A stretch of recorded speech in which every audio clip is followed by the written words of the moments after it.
밥 잘 먹고 왔습니다. 자, 우리가 함께 그 야곱의 일대기를 보는 것이 얼마나 감사한 저녁인지 모르겠습니다. 언제 우리가 이런 또 주옥 같은 말씀을 보겠습니까? 그죠? 야곱이 드디어 이제 아버지 집으로 돌아갑니다. 세월이 몇 년 지났습니까? 20년이 걸렸습니다. 예. 이제 돌아가면서 하나 해결해야 될 중요한 하나의 문제가 있습니다. 근데 그 문제를 이제 어떻게 해결하는지를 우리가 창세기 이어지는 말씀을 통해 좀 봅니다. 미리 결론을 제가 한번 이야기를 하고, 예. 정신이 아직 말짱할 때 피곤하지 않고, 예. 구조와 선지자 18장의 씨름하던 밤이라는 장에 보면은 야곱의 이 씨름했던 이 장면을 이렇게 소개합니다. 202페이지입니다. 예. 야곱의 이야기는 죄에 빠졌다가 참으로 회개하고 하나님께 돌아오는 사람들을 그분께서 내어 쫓지 않으시라는 보증이 된다. 야곱의 이야기는 결론적으로 우리에게 어떤 하나님의 품성을 말씀해 주고 있습니까? 집 나간 자식이라 하더라도 결코 하나님은 우리를 쫓아내시지 아니하신다는 하나님의 사랑의 보증을 그대로 보여주고 있다는 겁니다. 자, 성경 가운데서 가장 유명한 야복강가에서 씨름하던 밤을 한번 다시 명상해 보는 저녁 되었으면 좋습니다. 이거 이제 제가 두 번째 설교하는 주제 가운데 하나인데, 요셉 시리즈에 있어서는 오늘이 네 번째입니다. 네 번째. 야곱에게는 두 가지 소원이 있었죠. 하나가 뭐였습니까? 하나가 집에 돌아가는 거예요. 우리가 이 땅에 살면서 하나의 마음의 소원이 있다면 그 소원이 무엇이죠? 하나님의 집에 돌아가는 것입니다. 그렇다면 이 땅의 삶은 잠시 믿음의 노장들에 대한 히브리 11장의 기록에 보면 잠시 왔다 가는 나그네로서 우리의 일생을 살아간다 말하죠. 나그네라는 것은 돌아갈 집이 있다는 겁니까? 없다는 겁니까? 네, 집이 있다는 겁니다. 맞습니다. 저도 언젠가 되면은 제 고향으로 돌아갈 준비를 해야죠. 고향에 돌아가면 누가 있습니까? 아무도 없어요. 예. 아버지 이름 석자만 가지고도 먹고 살 수 있는 기반이 있는 땅. 고향 땅이죠. 예. 우리 세대는 기억 못해도 야곱이 하나님 앞에 서원할 때 잊지 않았던 하나님을 향한 그의 부르짖음이 뭐였느냐? 조국의 하나님, 아버지의 하나님. 이게 아브라함의 하나님, 나의 하나님, 그 다음에 야곱의 하나님을 하나님 앞에 잊지 않고 서원합니다. 그 말은 이 언약이 자기의 때까지 계속 이어져 온다는 것을 말씀해주고 있다는 겁니다. 내 세대에서 끝나지 아니하고, 그죠? 아브라함에게 약속하셨던 민족을 이루고 나라를 이룰 때까지 하나님께서 어떻게 그의 자손들을 이끌어가는지를 보고 있다는 겁니다. 이게 우리 세대는 살다가 끝날 수가 있습니다. 그런데 이 땅 위에서 우리가 물려줄 수 있는 가장 아름다운 유산, 가장 보물 중에 보물이 뭐냐라고 물어볼 때, 그건 하나님 믿는 신앙이죠. 자녀들에게 물려주시는 가장 복된 것은 복의 권한 되시는 하나님에 대한 믿음을 물려주는 것입니다.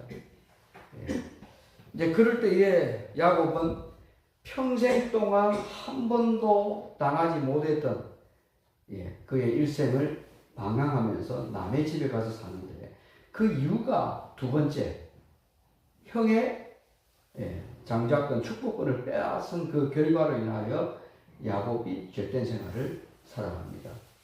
우리가 이 땅에 나그네 살아가는 이유가 뭐죠? 똑같습니다. 아담 이후로 모든 사람이 범죄했죠. 모든 사람이 죄인이에요. 예. 그러면서 우리가 유일하게 돌아갈 수 있는 하나의 희망은 하나님께 있다라는 것을 야곱은 계속 그의 서원을 통해서 보여주면서 아브라함의 하나님, 야곱의 하나님, 나의 하나님 이제 그렇게 부릅니다. 자, 이제 32장을 한번 보겠습니다. 드디어 창세기 28장에서 우리는 29장, 30장, 31장을 넘어가서 32장을 봅니다. 한 절 한 절이 다 상당히 중요합니다. 근데 제가 여러 번 언급했던 내용들이 있기 때문에 자, 32장 1절에서 이런 말씀이 나옵니다. 야곱이 길을 갑니다. 하나님의 사자들이 그를 만납니다. 야곱이 그들을 볼 때에 이르기를 이는 하나님의 군대라. 그 땅 이름을 무엇이라 불렀습니까? 히브리 말에 굉장히 중요합니다. 근데 여러분 여기 그 32장에 형을 만날 준비를 하면서 홀로 약복 강가에서 씨름을 하는데 정말 이 장면을 보기 전에 이 앞절을 보게 되면은 하나님의 군대가 먼저 앞서가는 걸 보게 돼요. 우리가 홀로 살아가는 거지만 주변에 누가 진을 치고 함께 있다고요? 하나님의 군대가 있다는 겁니다. 이걸 결코 잊어서는 안 됩니다. 그 다음에 야곱이 세일 땅 에돔 들에 있는 형 에스에게로 자기보다 먼저 앞서 하나님의 군대를 보냅니다. 그들에게 명령하여 이르되 너희는 내 주 에스에게 이같이 말하라. 호칭이 달라지죠. 형에 대한 호칭이 뭐로 바뀌집니까? 최대한 존경의 의미로서 나의 주인이 되는 것, 자기가 장작들을 의도적으로 빼앗던 것들, 이제 말씀 속에 의도적으로 형께 되돌려 준다는 의미에서 가장 존칭으로 자기를 나의 주인, 야곱을 형을 부를 때에 야곱이 내 주여, 형은 나의 주인이다라고 하는 겁니다. 그리고 나의 주의 종 야곱이 이같이 말하기를 내가 라반과 함께 거류하며 지금 20년 동안 머물러 있었는데 내게 소와 나귀와 양떼와 노비가 있으므로 사람을 먼저 보내어 내 주께 알리고 내 주께 은혜 받기를 원하나이다. 형과의 참다운 용서와 화해를 위하여 자기의 소유를 전부 보냅니다. 이건 쉽지 않은 그 이야기입니다. 근데 20년의 세월 동안 야곱이 깨달은 것이 뭐죠? 자기의 소유는 누구 때문에 왔다는 것. 형의 장자권을 뺏음으로 왔던 하나의 비록 방황하고 도망자의 삶을 살았지만 20년의 호사다마를 누린 건 아니지만 그 20년의 세월이 형 때문에 왔고 형 때문에 내가 이렇게 부자가 되어 돌아갑니다. 삼촌에게도 똑같은 말을 합니다. 나 때문에 삼촌도 부자가 되지 않았느냐. 그만큼 요셉하고 이 야곱이 이 두 아버지와 아들 간의 성격 내에서 우리가 한 가지 이해할 수 있는 것은 야곱의 성실함이 누구에게로 그대로 부전자전 이어집니까? 아들에게 이어져요. 요셉을 이해하는 두 가지 키 가운데 하나가 뭐였습니까? 성실함이죠. 마음의 변함이 기분이 좋을 때나 마음이 우울할 때나 내가 소유를 많이 갖고 있고 가난하게 되었을 때나 주변 환경에 아랑곳하지 아니하고 한결같이 하나님 앞에 충성했던 요셉의 마음이 결국 아비의 마음으로부터 온다는 겁니다. 그러니까 나이가 들어가면서 자녀들이 부모를 존경하는가 존경하지 않는가는 평소에 어떻게 살았는가 하는 걸 보면 알아요. 남은 우리의 세월도 하나님 앞에 성실하게 살아가게 되기를 기도합니다. 그리스도인들에게 성실함을 빼버리면 우리가 찾을 하나의 믿음의 풍성의 모습이 없죠. 자, 이제 이렇게 함에도 불구하고 이제 사자들이 야곱에게 돌아와 이릅니다. 여기는 사자들이란 말이 하나님의 군대죠. 하나님의 군대가 그를 호위하고 있음을 잊지 마십시오.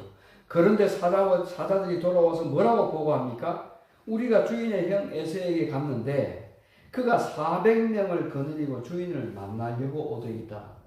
이게 좋은 보고입니까? 불안한 보고입니까? 불안한 거.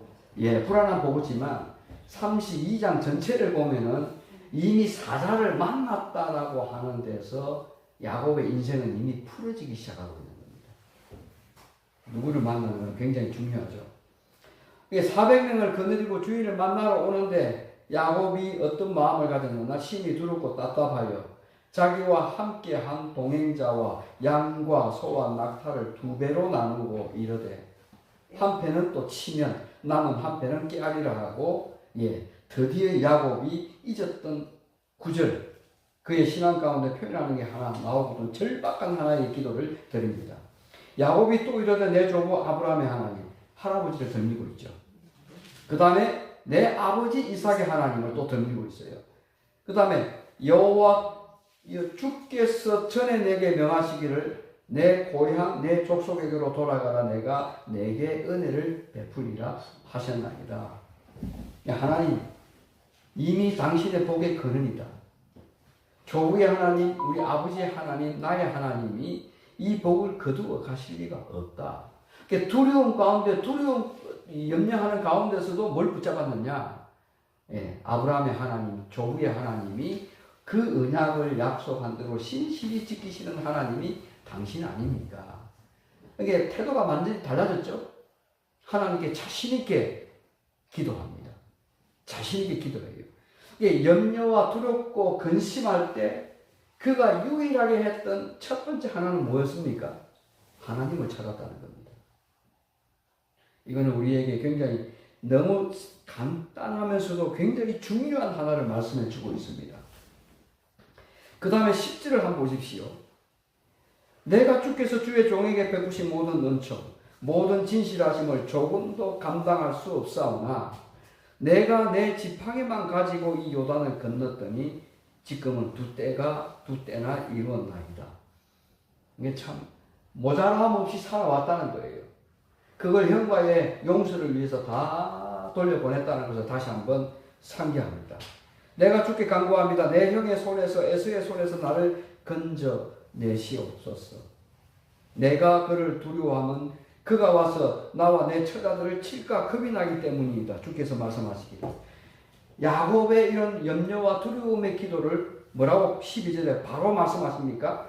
내가 반드시 내게 은혜를 베풀어 내 씨로 바다에 셀 수 없는 모래와 같이 많게 하리라. 누구에게 약속했던 겁니까? 할아버지에게. 이제 할아버지에 대한 언약이 너에게도 아직 남아 있다라고 하는 거죠. 이건 상당한 놀라운 언약이라고 하는 측면에서 볼 때 놀라운 대답입니다. 세 번째 우리가 중요한 거. 지금 야곱이 누구와의 대화를 하고 있습니까?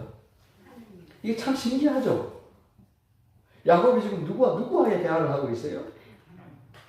이야, 예수님이 오셔서 3년 반 동안 제자들도 그랬지만 많은 사람들이, 예, 특히 요한복음 3장에 나타난 니고데모의 집부터 이야기를 보게 되면은 그가 마음의 염려와 근심을 가지고 예수님 앞에 나왔을 때 아주 소통이 잘 이루어집니다. 세상에 인자로 오신 하나님과의 언어가 소통이 되는 겁니다. 근데 야곱도 잊혀진 바 되었는데 지금 누구와 이야기하고 있어요? 하나님과 이야기하고 있죠. 여러분 답답할 때 우리는 누구와 대화하기를 좋아합니까? 예, 그렇게 말씀하신 믿음대로, 예, 살게 될 줄로 믿습니다.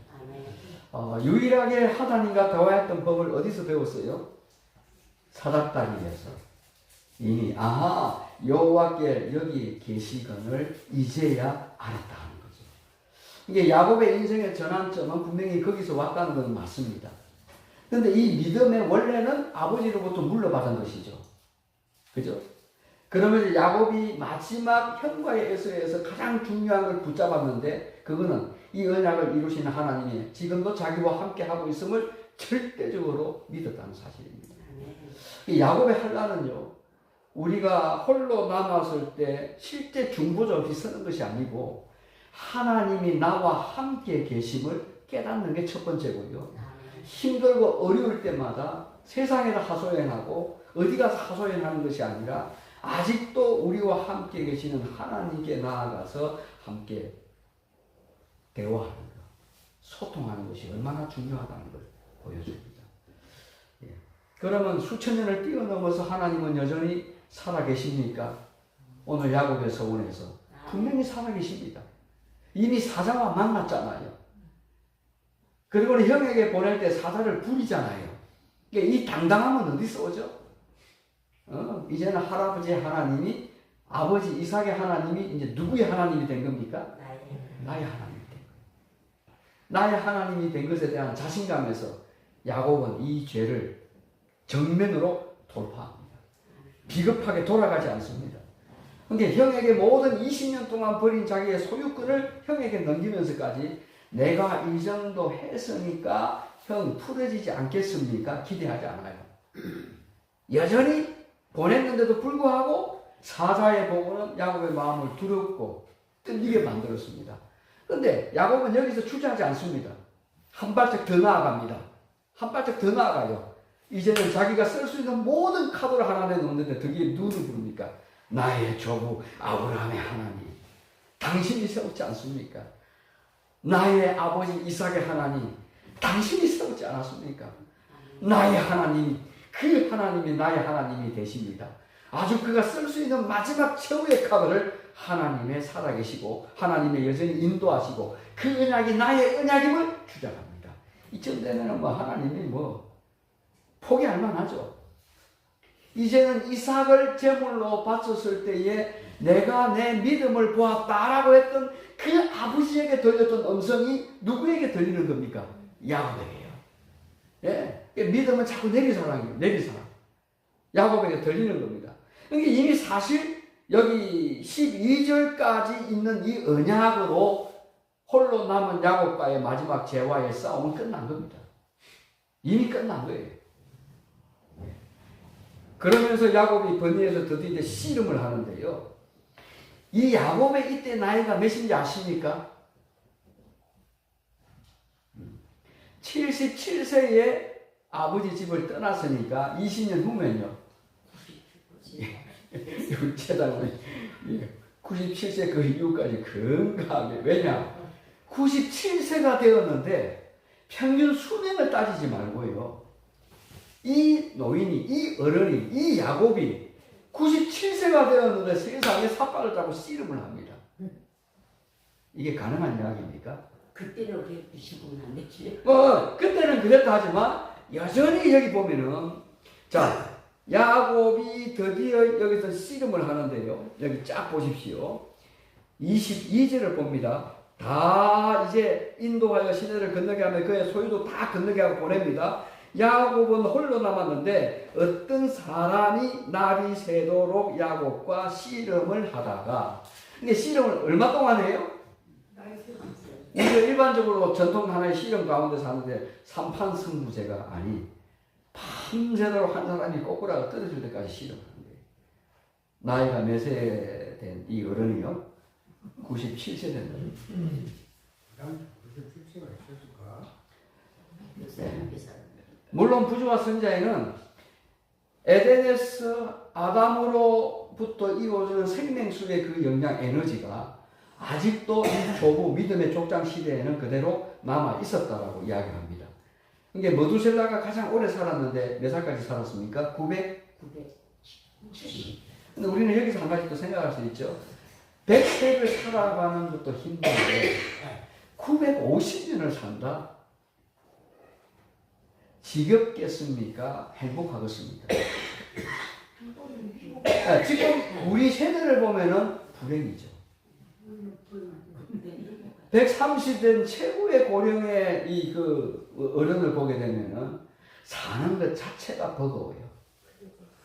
근데 머두셀라가 950세를 살았고 아담은요? 아담도 900세를 살았거든요.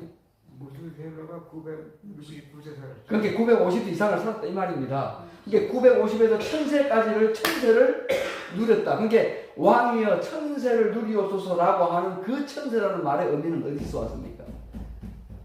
아담 이후에 생존한 사람들이 평균 900세에서 950세. 이게 대단한 수명입니다. 그러면 왜 우리의 수명이 950대 1000세에서 100세로 떨어졌죠? 그건 죄의 결과죠. 예, 그건 죄의 결과입니다. 그렇다면 하나님의 나라는 영원하다 그랬거든요. 영원하다 그랬거든요. 지금의 이 세상 살아가는 세대하고 하나님의 나라에서 천수를 누리는 것이 아니라 천천만만에 영원하게 살아가는데 하나님의 나라는 이 지구에서 우리가 느끼는 것하고 완전 다릅니다. 왜냐? 일광년을 지나가는 시간이 아니라 일광년에 수십 배에 되는 시간의 광활한 그 우주를 매일마다 여행하면서 다니거든요. 그럼 하루가 아니라 천세도 부족해요. 천세도 부족해요. 예, 영원이라는 하나님의 속성처럼 영원이라는 시간을 함께 누려야 우주 광활한 우주를 하나님을 찬양하면서 우리가 우주에 살아갑니다. 아멘 아닙니까? 네. 지금의 모습하고는 완전 다릅니다. 변화된 모습이죠.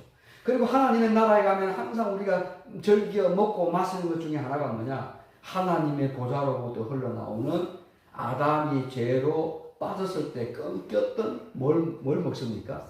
생명수를 마시죠. 생명수를 마십니다. 생명수는 우리가 지금 먹는 수돗물하고 정수하고 맛이 다를까? 기가 막히죠. 그게 그 하나님 보좌에서 흘러나오는 생명수를 우리가 맛보기 위해서라도 어디에 가야 됩니까? 하나님의 나라에 가야 돼요. 맞습니다. 하나님의 나라의 아버지 집에 돌아가야 될 이유 가운데 하나가 그 생명수를 마시지 않고는 우리가 영혼이라고 하는 시간을 어떻게 단도다니 토막내어서 이해할 수 있겠습니까? 야곱의 일대기는 이제 그런 것들을 보여줍니다. 그런 것들을 보여요. 그러니까 단순한 육체적인 나이가 90대였다라는 의미가 아니고 90세가 됨에도 이 어떤 사람과 씨름할 만큼 건장한 체격을 가졌다는 거예요. 이야, 참 대단하죠? 자기가 야곱을 이기지 못, 참 간단하게 나오는데 자기가 야곱을 이기지 못함을 보고 그가 야곱의 허벅지 관절을 치매 야곱의 허벅지 관절이 그 사람과 씨름할 때 어긋났더라. 그가 이르되 날이 세려하는 나로 가게 하고 야곱이 이르되 당신이 내게 축복하지 아니하면 가게 하지 아니하겠나이다. 자, 제가 여기서 세 가지를 봅니다. 오늘 오기 전에 계속 이 말씀을 묵상하면서 세 가지를 보는데요. 우리가 아버지 집에 돌아가기까지 반드시 해결해야 될 하나의 문제가 죄 문제죠. 죄 문제죠. 여러분 야곱의 이름이 뭐죠? 이름의 뜻이 그 아버지도 왜 이렇게 지었는지 모르겠어요. 뭘 짓고 나온 것? 이름의 뜻이 항상 속이는 자고 형님의 뭘 잡고 나왔다? 근데 이름도 옛날에는 아주 저돌적으로 지었습니다.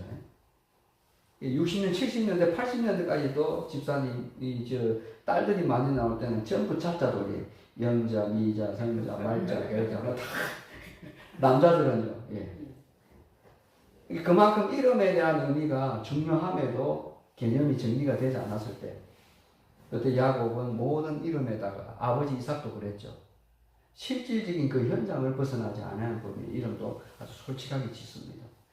여기 야곱이 그 레아와 라헬에게서 난 아이들 두 종들에게도 짓는 이름들을 보시면은 모든 것이 하나님의 은혜였다는 것을 이름 속에 담고 있는 거죠.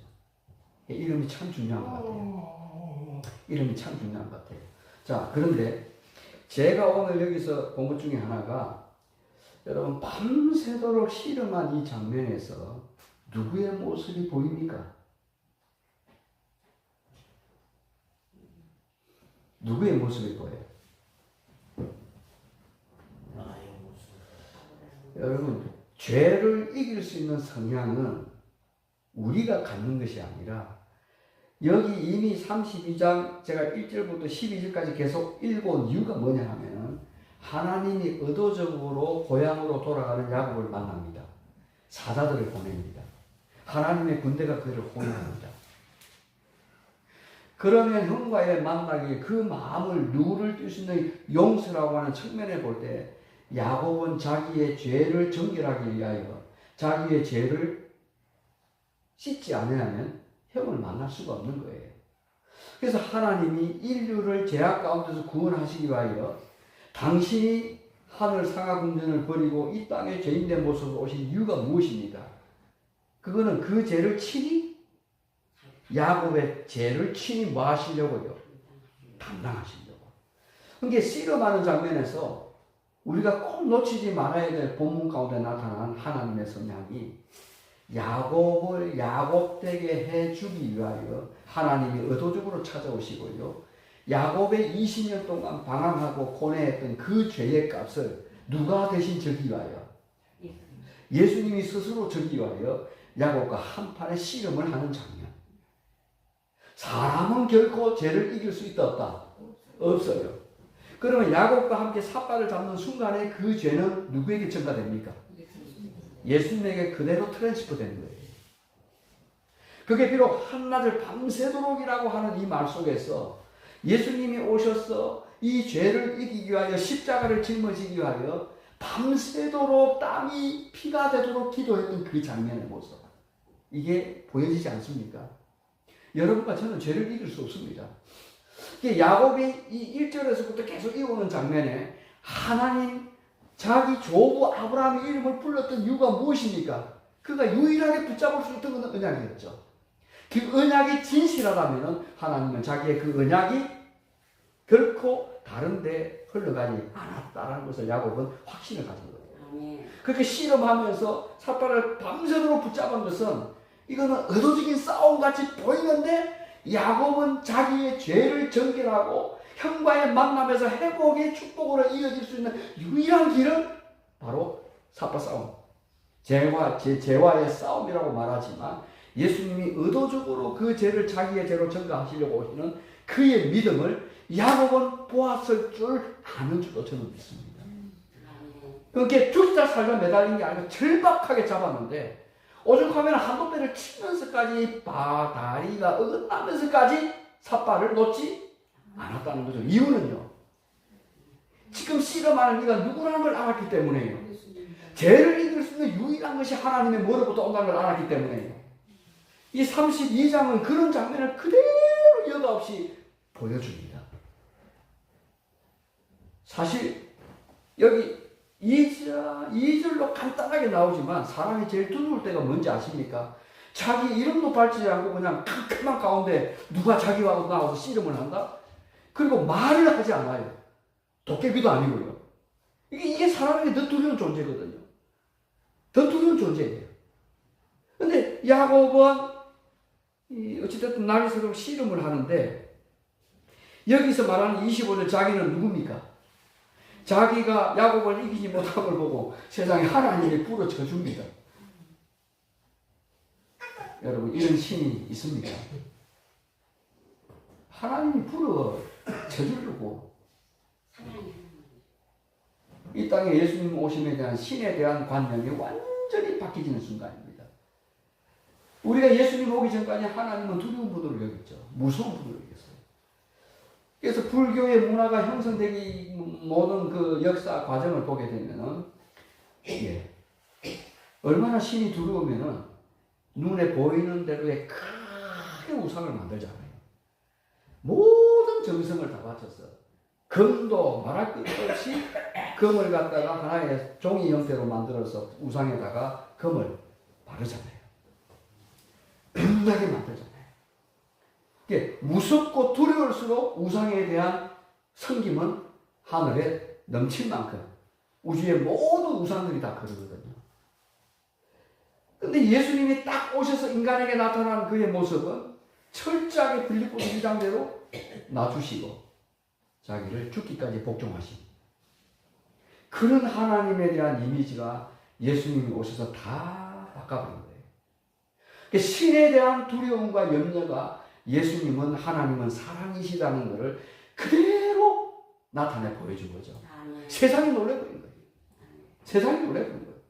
창세기 3장 15절에 화염병을 들면서까지 그들을 보호하려고 했던 하나님의 풍성이 온 우주 앞에 예수님이 오시면서 다 드러나게 된 거예요. 그러니까 요한계시록 14장에 나오는 너희는 하나님을 두려워하고 무서워하고 그의 첫째 선자의 기분이 뭡니까? 그 두렵다라는 말은 무서워서 섬기는 그런 말이 아니라 하나님이 나의 참 하나님이 되는 전인적인 고백이에요. 그죠? 전인적인 고백이에요. 드디어 야곱의 허벅지 간지를 치는데 왜 하필 허벅지일까요? 이게 히브리 말의 의미가 털에 있다는 겁니다. 왜 하필 가슴도 아니고 팔도 아니고 왜 허벅지를 쳤을까요? 제가 오늘 이러다 보니까 지금 그 녹음이 잘 되는지 모르겠습니다. 이럴 때가 있다니까. 무슨 마이크는 여기 놔두고. 네, 괜찮습니다. 이 마이크가 들어갑니다. 조금 깨끗하게 들리진 않아도. 왜 허벅지일까요? 야곱이 축복권의 장자권을 빼앗았을 때 뭘 잡고 나왔어요? 다리를 잡고 나왔거든요. 예, 다리를 잡고 나왔거든요. 정결함에 죄의 그 권한을 하나님이 씻어주시는 장면. 야곱은 이때야 처음으로 얼마나 본문 가운데는 나오지 않지만 얼마나 울었을까요? 처절하게 싸웠을 겁니다. 처음부터 쏘이는 자라의 오명이 드디어 31장에서 32장에서 그 이름이 벗겨집니다. 뭘로 바꿔져요? 그가 이럽니다. 날이 세게하니 나를 가게 하라. 야곱이 이르되 당신이 내게 축복하지 아니하면 가게 하지 않겠나이다. 차라리 죽이고 가라는 거예요. 죄는 흔적조차도 없어야 하나님의 나라에 갑니다. 죄는 절대로 하나님 나라에 0.00 한 톨도 가지고 갈 수 있다 없다요? 죄는 가지고 갈 수 없어요.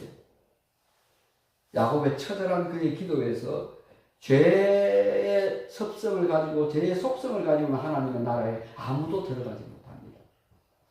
그럴 때에 27절 그 사람이 그에게 묻습니다. 내 이름이 무엇이냐? 그가 이르되 야곱입니다.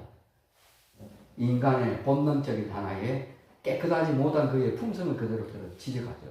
이름 자체가 너는 처음부터 거짓말하는 자요, 속이는 자였고 형의 발꿈치를 가지고 나온 너의 아픔이 오늘 이 순간부터 씻어짐에 대한 약속을 받게 됩니다. 참 28절 그가 이르되 내 이름을 다시는 뭐라 부르지 마라. 야곱이라 부르지 말고 뭔 이름? 이스라엘이라 부를 것이니 이는 내가 하나님과 및 사람들과 괴로워 이겼습니다. 이게 하나님의 이름만 나오면 되는데 플러스 누구와 괴로워 이겼다는 겁니까? 근데 여러분 아시는 대로 이 야복 강가에서의 한판 씨름은 이 씨름하는 동안에 저쪽에서 달려오는 형에게 어떤 변화가 일어나죠? 이거는 정말 믿기 어려운 장면이거든요.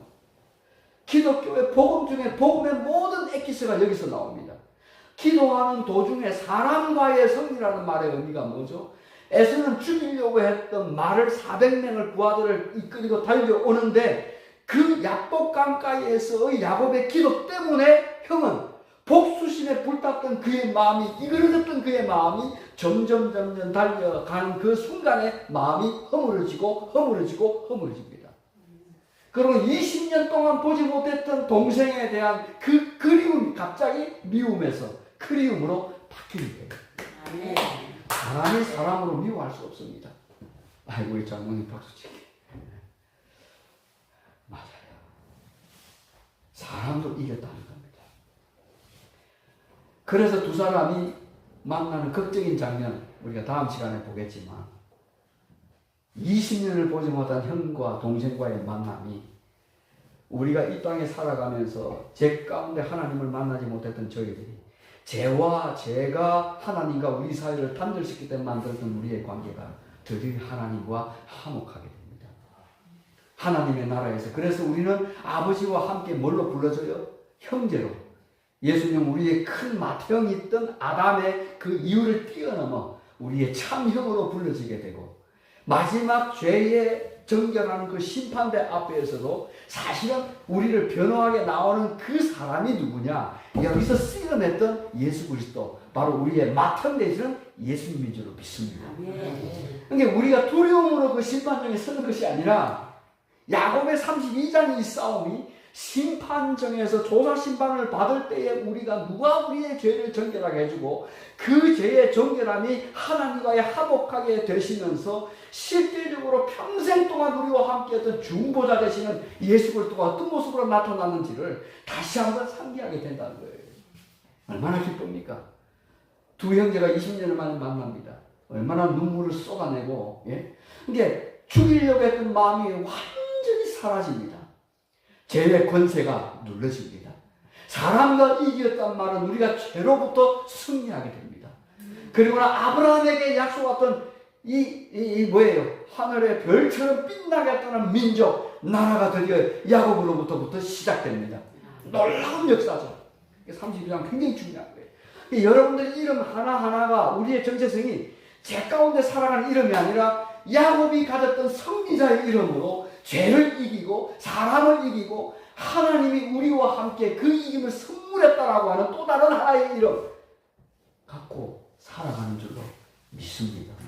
이 이름이 오늘 우리의 또 다른 큰 기쁨이 되어서 교회를 떠나기 전에 하나님 오늘 이 밤에 나를 어떤 문제 때문에 축복하지 아니하면 이 밤에 결코 하나님 나 물러서지 않으라요 하는 그 야곱의 기도가 오늘 우리의 기도가 되어서 또 다른 승리자의 이름을 얻게 되는 이 밤 우리 모두가 되기를 축복합니다. 기도하겠습니다.